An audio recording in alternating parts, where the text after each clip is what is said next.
ছেলের খোঁজ সবাই আমার পাওয়া যায়, এই পর্যন্ত আমার কেউ পাওয়া যায় নাই। আমার ছেলের খবরটা আমার সমস্ত করে দিব। আমার উপদেষ্টা সবাই আমার বলছে, কেউ আমার খবরটা পাওয়া যায় না। আমি রাস্তায় রাস্তায় তো 15 মাস ধরে করতেছি। আজকে আমার আপনি আপনার সন্তানের কবর খুঁজে পাননি? না, আপনার সন্তান কি জুলাই অভ্যুত্থানে অংশ নিয়েছিল? কোন জায়গায় ছিল?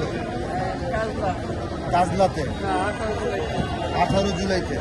এই যে এখানে যে ছবিগুলো আপনি প্ল্যাকার্ডে দিচ্ছেন, এই ছবিগুলো যে আপনার ছেলের, আপনার ছেলের নাম কি? মোহাম্মদ শহীদ রানা। মোহাম্মদ সোহেল রানা। আপনি কি কর্তৃপক্ষের কাছে গিয়েছিলেন, জুলাই অধিদপ্তর বা সরকারের সংশ্লিষ্ট বিভাগের কাছে? আমি সবার কাছে ইউনিসেফের কাছে এই পর্যন্ত আমার যাইতে পারিনি। ডক্টর ইউনূসের কাছে আপনি প্রধানমন্ত্রীর কাছে যেতে পারেন নাই? চেষ্টা করেছেন। আচ্ছা, তারা কি বলেছে, মানে যেখানে যেখানে গিয়েছিলেন? সবাই আমার আশা দিচ্ছে আমার খবর দেওয়ার। আপনার ছেলে সন্ধান দেবেন, হ্যাঁ, ওর কবর খুঁজে পাওয়া যাবে। আপনার ছেলে যে মৃত্যু হয়েছে এটা আপনি নিশ্চিত?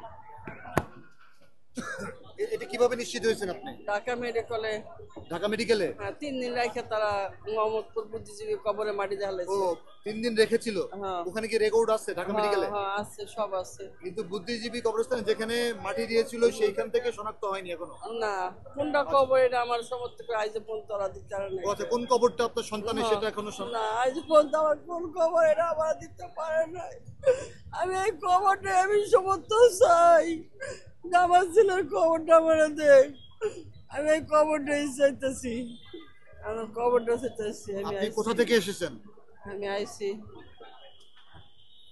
বলেন। রায়ের বাগের ছন। কান্না করেন না। হ্যাঁ, রায়ের বাগে। আমি নিজেও একজন জুলাই যোদ্ধা সাংবাদিক। আপনি বলেন, আপনার ছেলের ব্যথা আমি বুঝবো, এরকম আমার মতো হাজারো লাখো সাংবাদিকরা বুঝবেন।